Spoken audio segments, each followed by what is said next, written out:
జాను, నేను మల్లూరు నుంచి వీడియో తీస్తున్నాను. నా భర్త నాకు నెల నుంచి 2 నెలల నుంచి డబ్బులు సరిగ్గా పంపించలేదు, సరిగ్గా ఫోన్ మాట్లాడలేదనేసి నేను పక్కింటి వాళ్ళతో అంగిడికి ఏడైనా పోయినప్పుడు సరుకులు ఏమైనా తెచ్చుకునేటప్పుడు వాళ్ళు అడిగినప్పుడు, ఏం మమ్మీ మీ ఆయన సరిగ్గా డబ్బులు పంపించలేదా, అప్పు తీసుకొని పోతున్నావు అని అడుగుతా అంటే, అవును ఈ మధ్యలో నాకు డబ్బులు పంపించలేదని వాళ్ళకి వీళ్ళకి చెప్పింటే, నా పరువు తీస్తాను అనేసి నాకు కన్న వాళ్ళకి ఫోన్ చేసి మరి నా భర్త కొట్టించాడు నన్ను. చూడండి ఎంత పెద్ద గాయాలయ్యాయో, చాలా తగిలింది, ఇక్కడ అంతా తగిలింది చూడండి, పెద్ద గాయాలయ్యాయి. చేతకంతా చూడండి, చెయ్యి అంతా తగిలిపోయింది, చాలా పెద్ద గాయాలయ్యాయి. లోపలుగున మా వాళ్ళు గేట్లు డోర్లు అంతా పగలగొట్టుకొని వచ్చి నన్ను నా బిడ్డల్ని కొట్టి నాకు లోపల చాలా కాళ్ళతో చేతులతో తొక్కి మరి చాలా పెద్ద గాయాలయ్యాయి. లోపల గాయాలు ఎక్కువ ఉన్నాయి.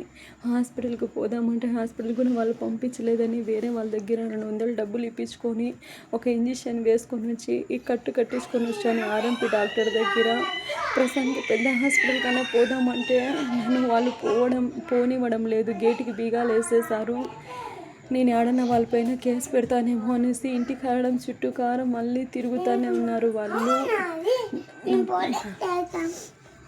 నాకు ఇంత జరగడానికి కారణం నా భర్త ఇర్ఫానే నాకు కొట్టిపిచ్చింది చేసింది. మా నాన్న స్వయంగా మా నాన్న మౌలానే నన్ను కొట్టింది. మా తమ్ముడు సలీము, మా నాన్నమ్మ చోటీ జాను, మా చిన్నాన్న రెడ్డి బాషా, మా అత్త రజియా, వీళ్ళు 5 మంది నన్ను కలిపి కొట్టారు. నేను ఉండేది ఒక్కదాన్నే, నాకు 3 పిల్లలు ఉన్నారు, చిన్న పిల్లలు ఏడుస్తా అంటే కాళ్ళు చేతులు పట్టుకుంటా అంటే బతిమిలాడితే కూడా వదలలేదు, అంత దారుణంగా నన్ను కొట్టారు.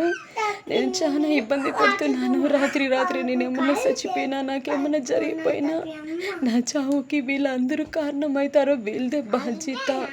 వీళ్ళు తప్ప నాకు మల్లూరులో శత్రువులు ఎవరు లేరు. ఈరోజు నాకు ఇలాంటి పరిస్థితి రావడానికి కారణం ముఖ్యంగా ఇర్ఫాను మౌలానే, వీళ్ళదే బాధ్యత.